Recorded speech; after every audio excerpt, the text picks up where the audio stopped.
Abra sua Bíblia, por favor, no Salmo de número 19. Salmo de número 19. Nós vamos ler os versos 12, 13 e 14. A conclusão que faremos deste salmo, este que nós já investimos nele duas mensagens, e esta é a terceira e a última, concluindo este salmo, que é um dos preferidos do saltério. E hoje eu quero pensar com você sobre estratégia de combate. Salmo 19, de 12 a 14, estratégia de combate. Quem pode discernir os próprios erros? Absolve-me dos que desconheço. Também guarda o teu servo dos pecados intencionais, que eles não me dominem, então serei íntegro, inocente de grande transgressão. Que as palavras da minha boca e a meditação do meu coração sejam agradáveis a ti, Senhor, minha rocha e meu resgatador. Amém. Este salmo ele é muito claramente dividido em três partes. A primeira parte dele fala sobre a revelação geral de Deus, Deus se revelando na obra da criação. A segunda parte do salmo, a partir do versículo 7, nos apresenta a revelação especial de Deus, Deus se revelando através da sua palavra. E diante de tantas revelações e de revelações maravilhosas, profundas, a terceira e última parte, que começa no verso 12, revela para nós o salmista desejoso de receber de Deus discernimento, desejoso de receber de Deus graça, desejoso de viver para Deus, para a glória de Deus. Porque é assim que acontece, sempre que nós somos expostos a Deus, nós não permanecemos da mesma forma de antes.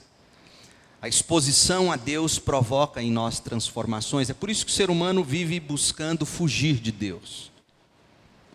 O ser humano procura negar Deus porque sabe, percebe, sente que diante de Deus ele tem contas a prestar.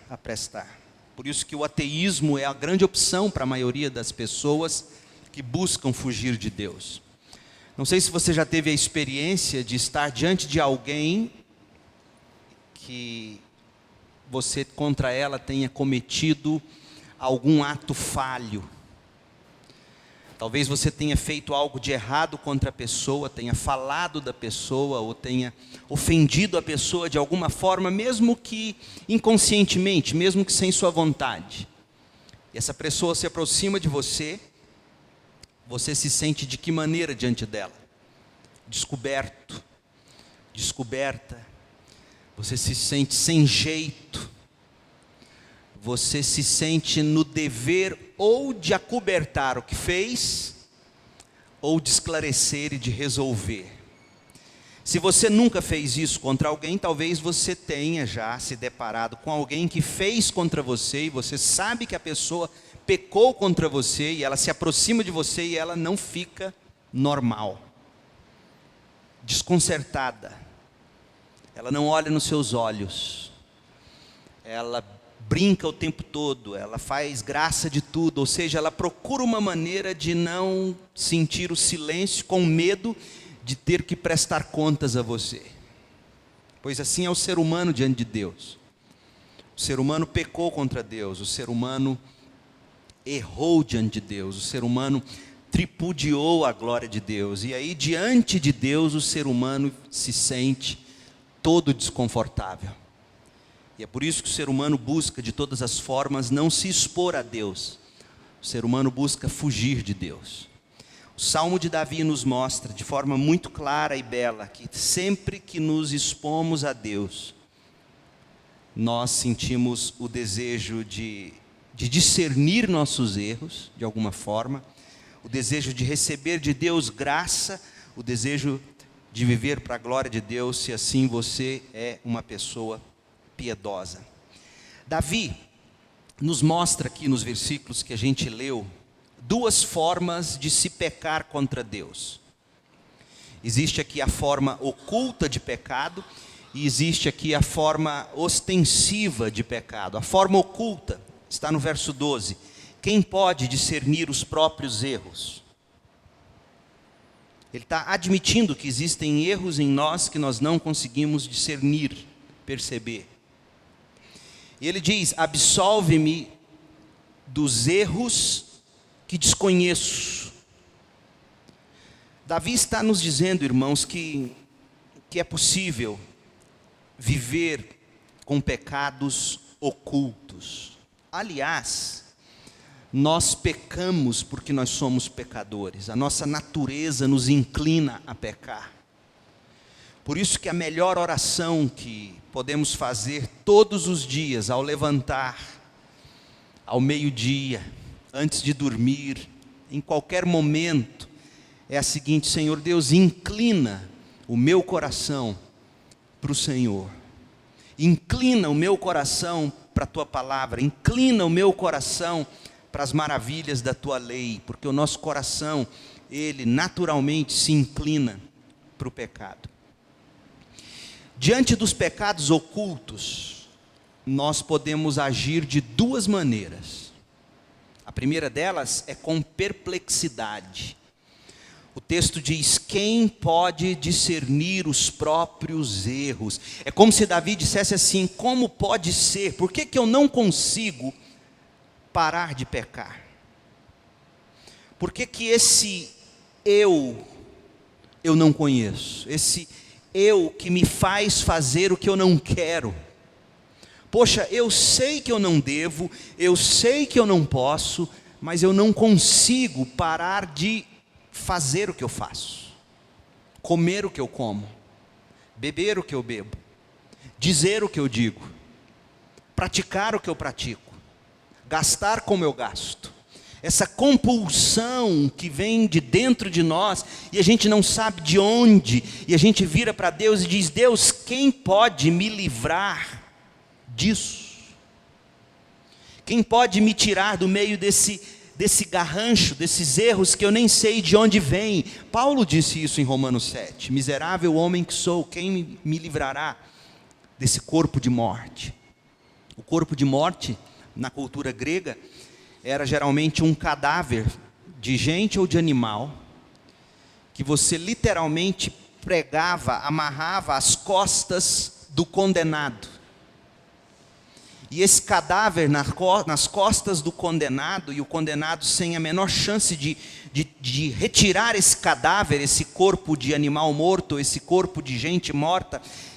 Então todas as bactérias, a decomposição daquele cadáver, a decomposição daquele corpo, toda aquela doença de morte, ia contaminando o prisioneiro vivo.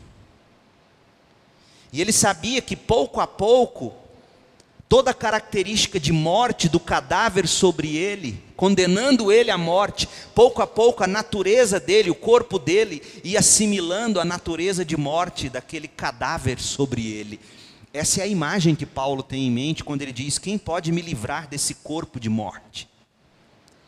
Quem vai arrancar de mim esse cadáver que me mata aos poucos? Diante dos pecados ocultos, a primeira e a melhor reação deve ser essa de perplexidade. Mas há uma outra possível reação diante de pecados ocultos, que é da presunção. Eu percebo isso na forma como Davi diz: absolve-me dos pecados que eu desconheço. Se Davi admite que existem pecados nele que ele nem sequer consegue discernir,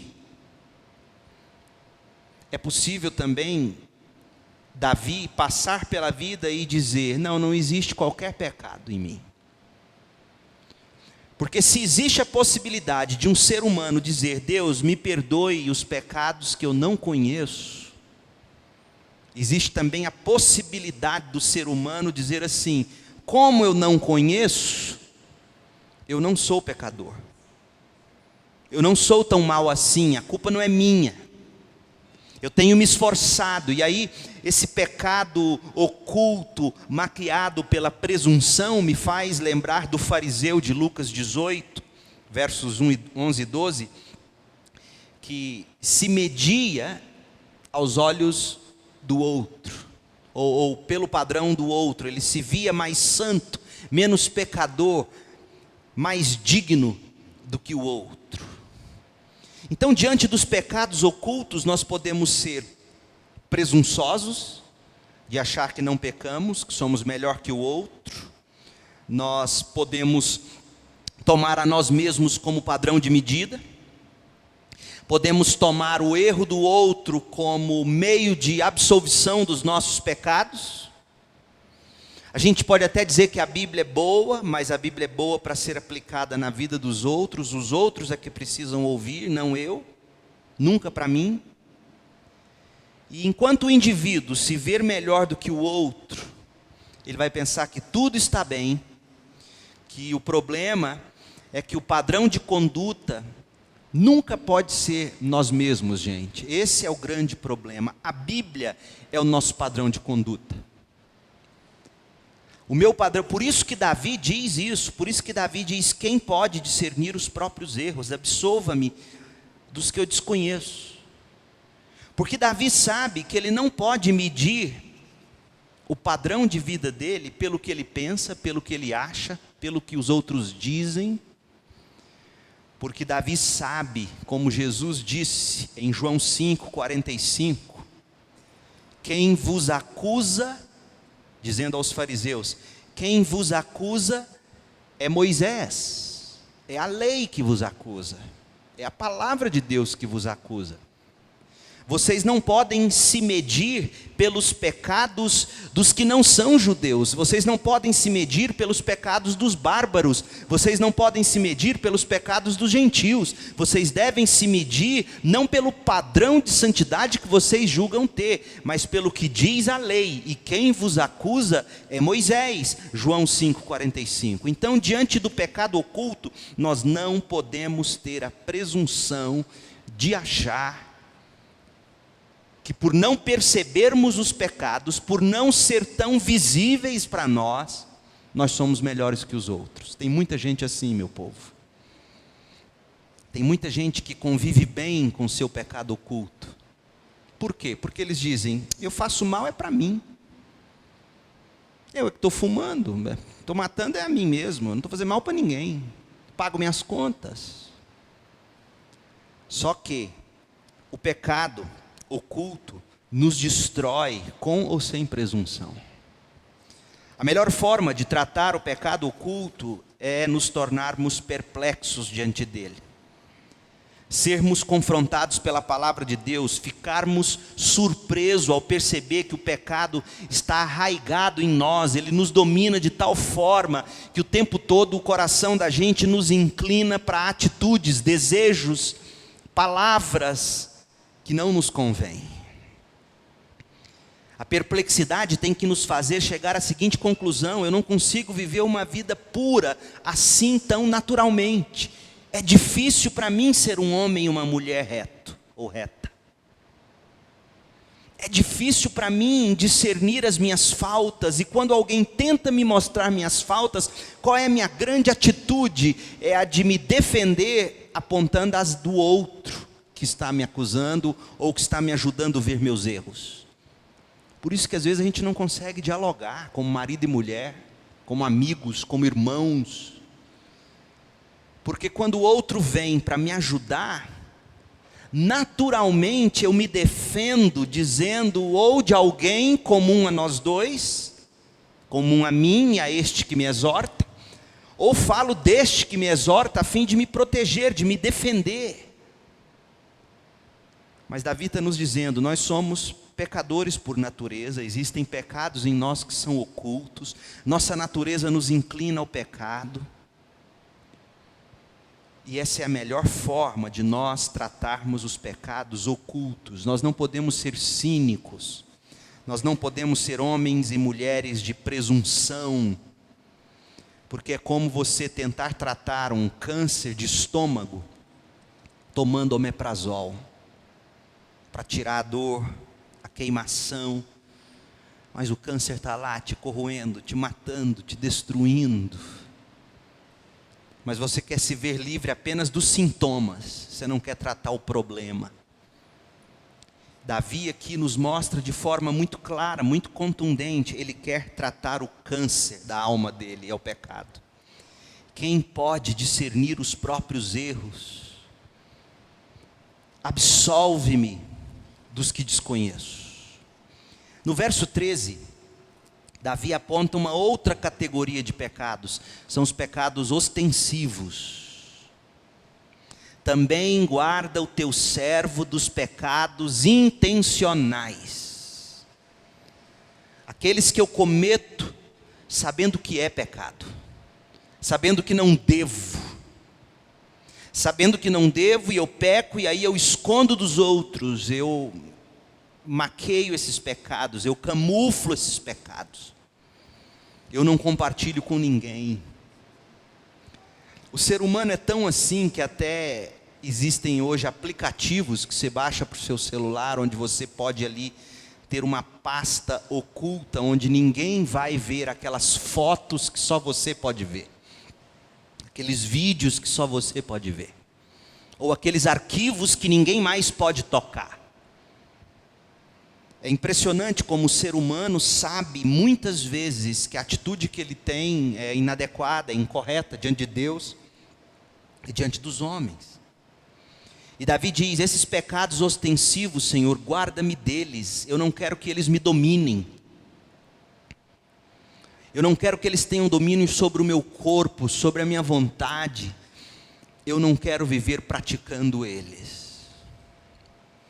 Existem pessoas que lidam com esses pecados ostensivos da seguinte forma, elas dizem assim: eu sei o que a Bíblia diz, eu sei que a Bíblia diz que isso é errado, mas também eu sei que no papel cabe tudo, e eu não me importo com o que esse livro está dizendo. Essa é a sua interpretação do que está dizendo a Bíblia, e a Bíblia, como qualquer livro, pode dizer o que ela quiser. Eu sei que ela diz isso, mas eu prefiro viver da forma que estou vivendo. Outros dizem assim: eu sei que a Bíblia pode estar dizendo assim, segundo a sua interpretação, mas eu tenho a minha própria interpretação, eu faço a minha própria maneira de viver. Isso é o que importa é eu estar bem comigo mesmo. Eu sei que para você é errado, mas para mim não é. Afinal de contas, eu sinto vontade de fazer, e quando eu faço o que me dá vontade, eu me sinto bem. Então, como é que pode ser errado se eu me sinto bem? Ou ainda, se Deus me fez assim, com esses desejos, como é que a Bíblia vem dizer para mim que isso é errado, que não pode ser assim? Tem gente que lida com pecados ostensivos dessa maneira. Mas hoje à noite eu quero que você observe comigo a forma como Davi travou essa batalha contra o pecado. Qual foi a estratégia de Davi?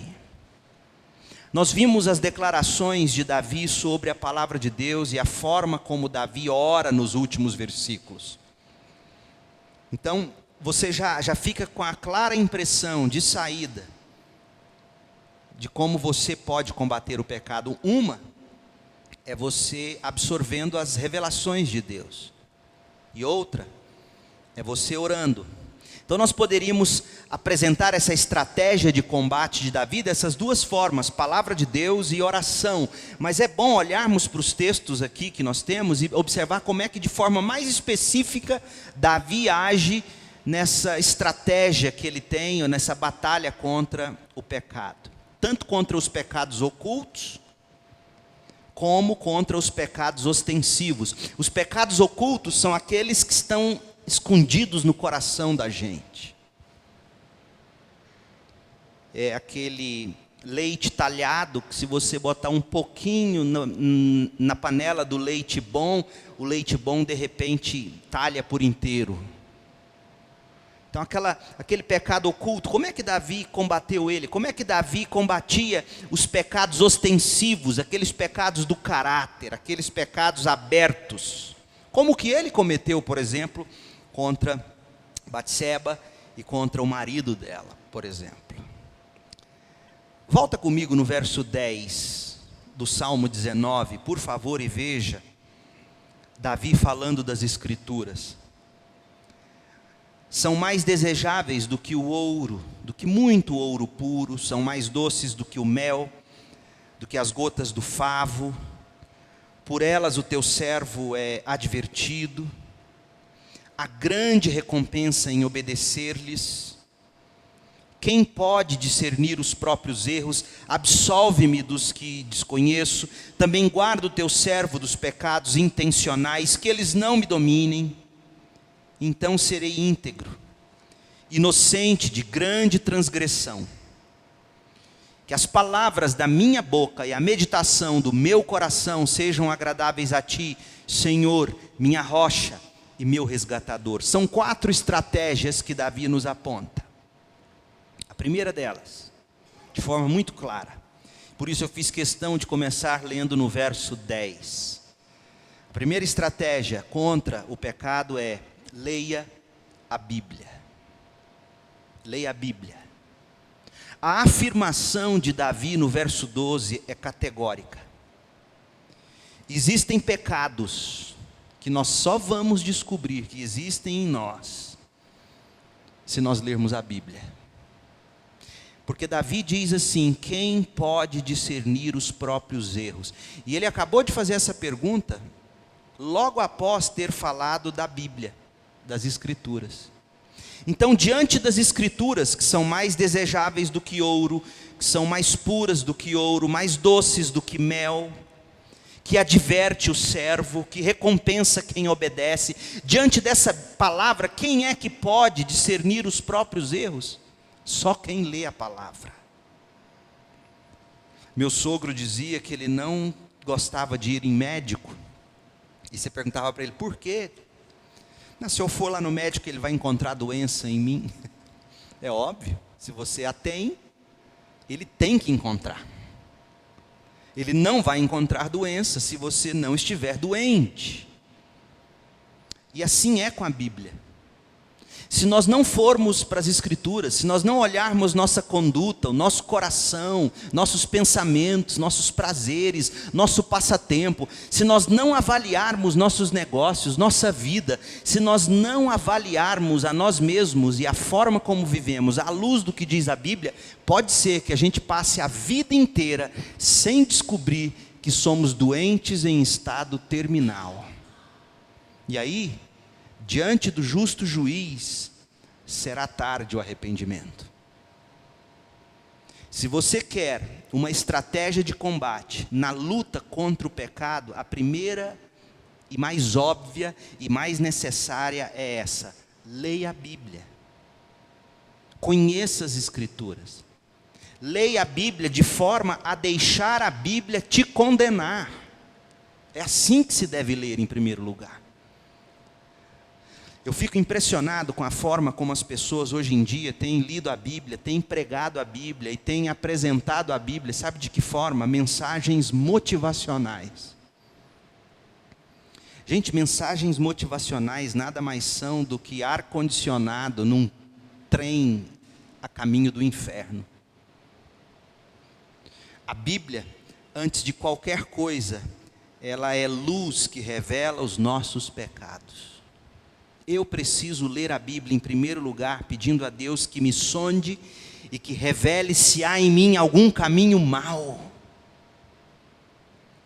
Porque do contrário, eu vou continuar no caminho mau, buscando palavras de motivação para eu viver bem, sendo que o meu coração não está nada bem, pelo contrário, está muito mal diante de Deus.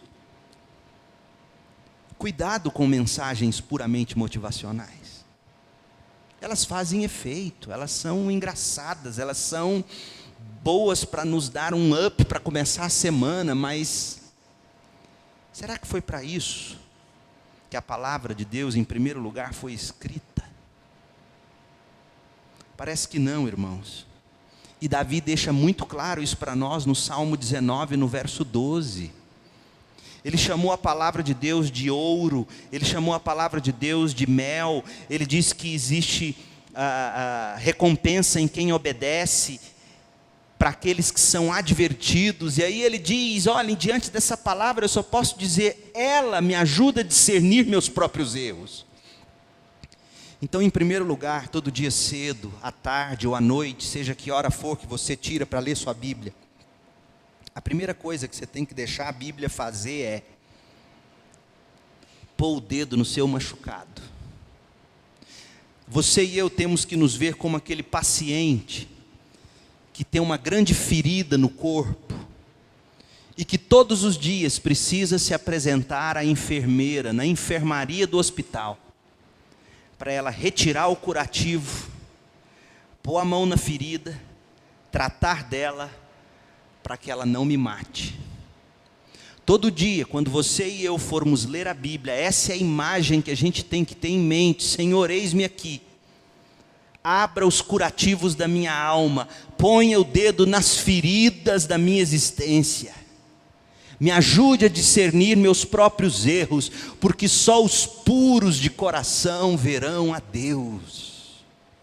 Oh, irmãos, queira a Bíblia como essa lupa divina, esse microscópio celestial, que ajuda você a enxergar suas feridas, seus pecados, suas mazelas.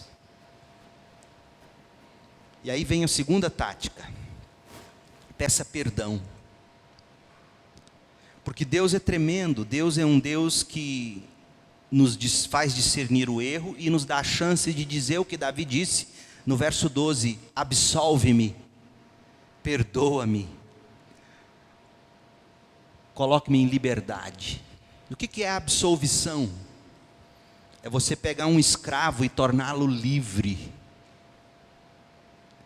Então, você deve estar se perguntando assim: tá, se todo dia eu for ler a Bíblia, pedindo para a Bíblia escancarar minhas feridas, todo dia vai ser doloroso diante de Deus? Sim e não.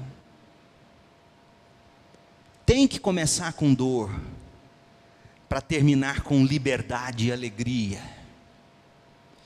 Davi diz: quando eu olho para as Escrituras, eu discerno o meu próprio erro, e quando eu enxergo o meu próprio erro, eu posso confessá-los a Deus, pedir perdão a Deus, e sabe o que Deus faz? Deus me absolve, Deus me liberta, Deus tira aquele peso de mim.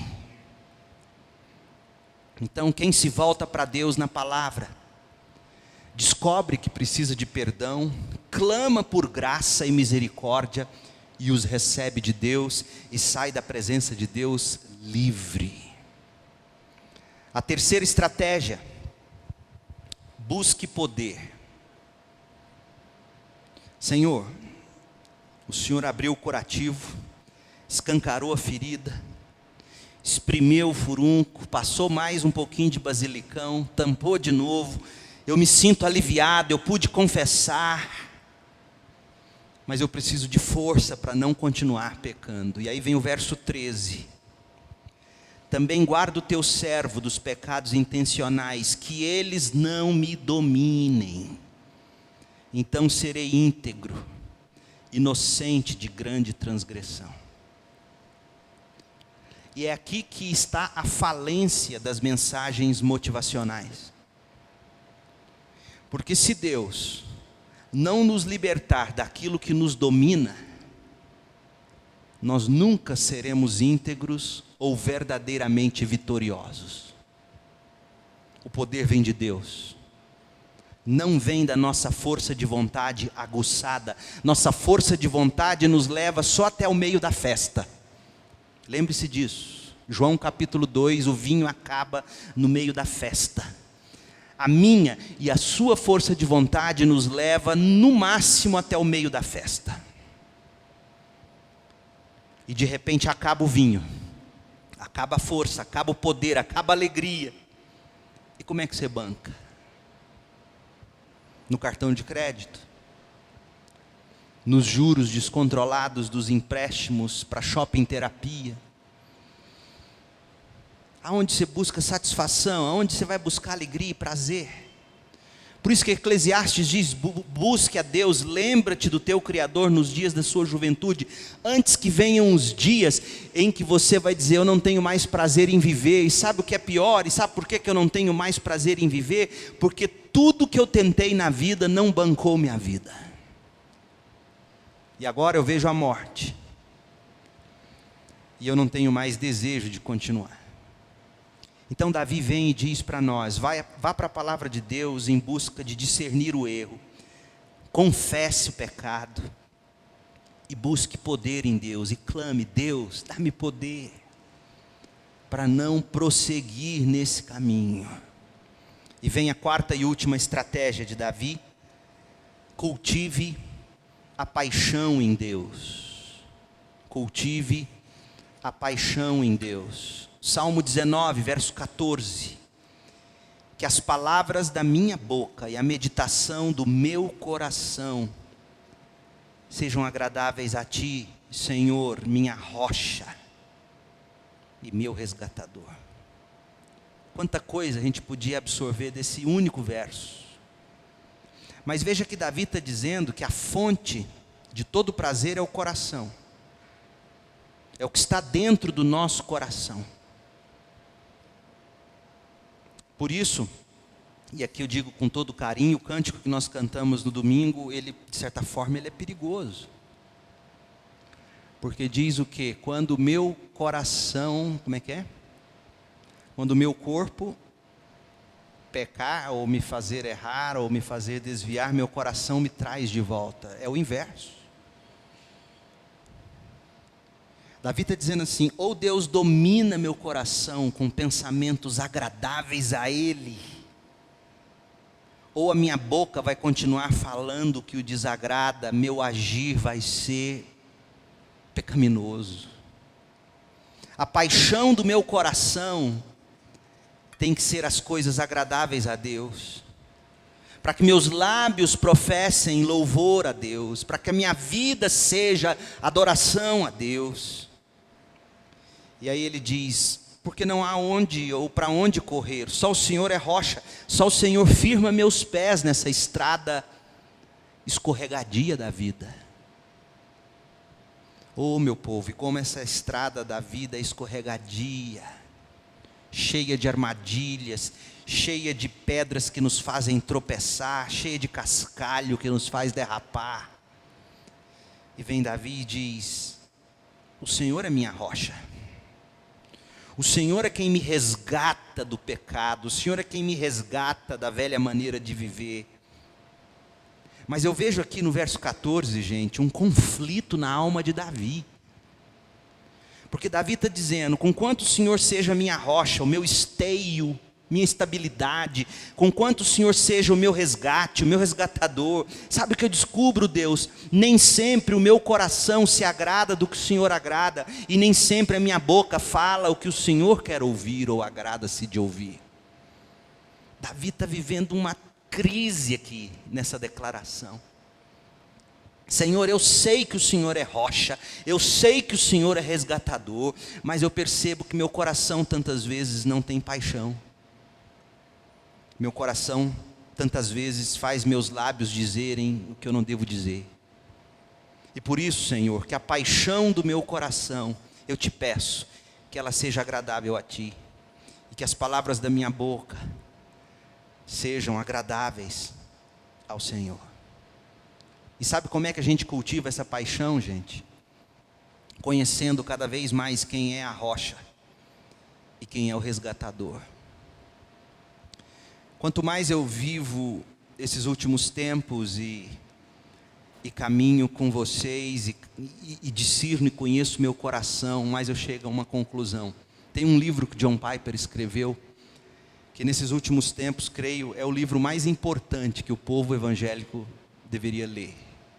O nome do livro é Quando Eu Não Desejo a Deus. O que eu devo fazer quando eu não desejo a Deus? É da editora Cultura Cristã. Entra no site e compre. Hoje eu pesquisei todas as livrarias evangélicas de Goiânia e nenhuma tinha. Quando eu não desejo a Deus, dicas bíblicas práticas sólidas de como nós podemos cultivar paixão por Deus. Então, se você quer ler um livro em 2017, leia esse. Não é de tão fácil leitura, é um livro denso, mas é um livro indispensável para nós que sabemos com a mente que Deus é rocha, que Deus é resgatador, mas tantas vezes nos vemos com o coração sem paixão, com os lábios com palavras levianas ou não agradáveis a Deus. Essa é a estratégia de combate usada por Davi. Leia a Bíblia, peça perdão, busque poder e cultive a paixão em Deus, para que o pecado não domine a sua vida, para que o pecado não torne o seu coração sujo. E lembre-se, meu povo, só os limpos de coração verão a Deus. Que Deus tenha misericórdia de nós e nos ajude. Vamos orar. Ó Deus, em nome de Jesus, eu peço ao Senhor que abra os nossos olhos para ver com as lentes da palavra quem realmente somos. Convença-nos do pecado, da justiça e do juízo. Ó Deus, dá-nos poder para não permanecer no pecado. E encante o nosso coração com o Senhor. Dá-nos paixão, para que o coração, os lábios e a nossa existência possam glorificá-lo. Nós oramos agradecidos, em nome de Jesus. Amém.